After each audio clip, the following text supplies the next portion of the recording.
د خلی الفاظ داو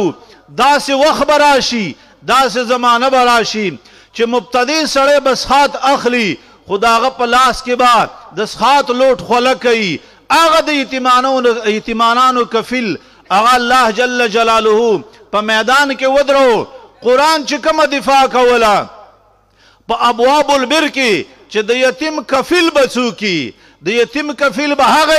چې په هغه کې د تهذیب الاخلاق صفاتی ولكن البر من آمن بالله نیکی کوونکې هغه څوک دی من آمن بالله چې دی موحدي دی مؤمنین دی کلک موحدي وآت المال على حبه ذوي القربى واليتامى والمساكين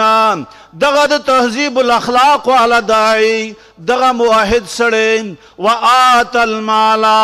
عقیدم برابر ده د بل مال اخري وآت المال على حبه ذوي القربى مال ورکي سره د دینا چې د مال سے محبت دے سره د دینا چې د الله د توحید سے محبت دے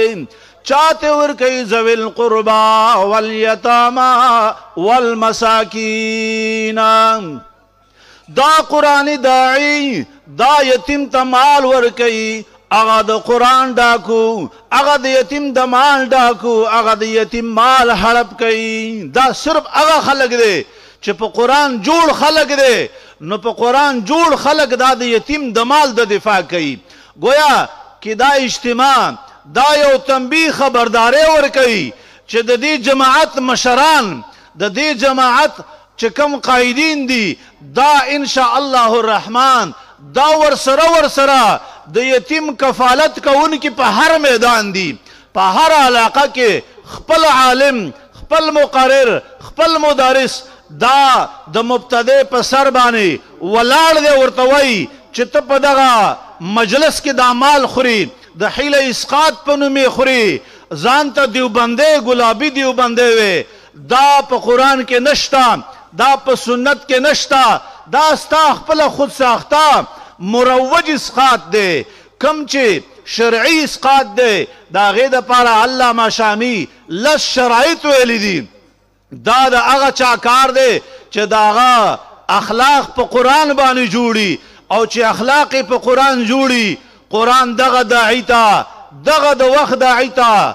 داسې عجیبه بشارت ورکوي ان الابرار يشربون من كأس كان مزاجها كافورا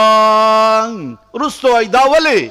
دتا کافور ملاویگی ويطعمون الطعام على حبه مسكينا ويتيما واسيرا